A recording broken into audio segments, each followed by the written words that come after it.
PR পদ্ধতি তো বিভিন্ন রাজনৈতিক দল দাবি করতেছে, এটা তো আমাদের কনস্টিটিউশনে নাই, আর কোনো আইনেও নাই। আমরা আমরা শাসনতন্ত্র এবং আইন দ্বারা গাইডেড, এর বাইরে আমরা যেতে পারি না। যদি এরকম কোনো আইন হয়, পিআর পদ্ধতিতে জন্য কোনো আইন হয়, শাসনতন্ত্র যদি পরিবর্তন হয়, সেটা একটা ভিন্ন প্রসঙ্গ। এটা এখনও রাজনৈতিক আলোচনার পর্যায়ে আছে, তর্ক বিতর্কের পর্যায়ে আছে। এটা রাজনীতিবিদদের ব্যাপার। আমি এর মধ্যে ঢুকতে চাই না, ইলেকশন কমিশন এর মধ্যে ইনভলভ হতে চায় না। এই রাজনৈতিক আলোচনা বা বিতর্কের মধ্যে নির্বাচন কমিশন যেতে চায় না। আমরা আমাদের কাজ হলো যে নির্বাচন যখন সরকার সিদ্ধান্ত নিয়েছে, এখন নির্বাচনটা ডেলিভার করা হচ্ছে আমাদের দায়িত্ব। আমরা সেটুকু করব।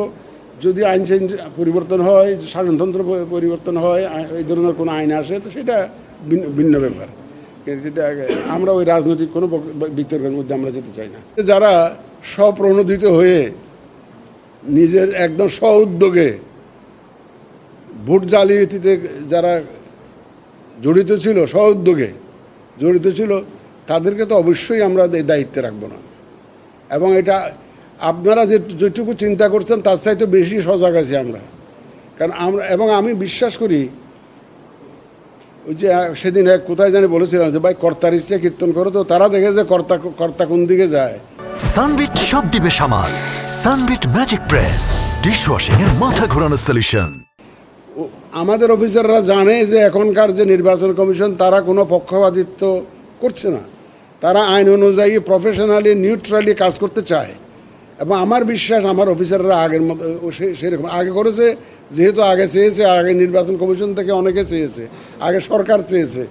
কিন্তু আমাদের তো এখন সেরকম কোনো সমস্যা নাই। আমাদের এখানে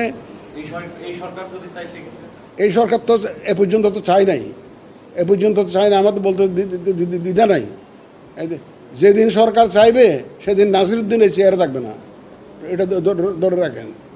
যদি সরকার চাইবে তার ওনার হুকুম মতো কাজ করতে, নাসিরউদ্দিন আমাকে এই চেয়ারে দেখবেন না আপনার, সেই গ্যারান্টি আমি দিতে পারি। সব দল আসবে কি না সেটা তো সময় বলে দিবে, আপনারা দেখবেন, অপেক্ষা করুন। এটা তো রাজনীতিবিদ। তবে আমি বিশ্বাস করি আমাদের রাজনীতির দলগুলো তারা সবাই দেশের মঙ্গল চায়। তারা তো দেশের জন্যই রাজনীতি করে। এবং দেখবেন যে at the end of the day আমাদের রাজনীতির দলগুলো একটা অবস্থানে আসবে।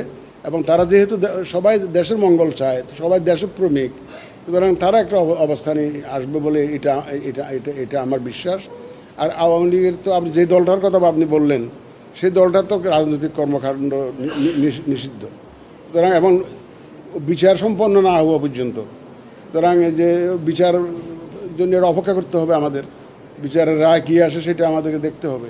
কিন্তু এখন তো তাদের সব কর্মকাণ্ড নিষিদ্ধ আছে, সুতরাং তারা তো রাজনৈতিক কোনো কর্মকাণ্ডে জড়াতে পারবে না।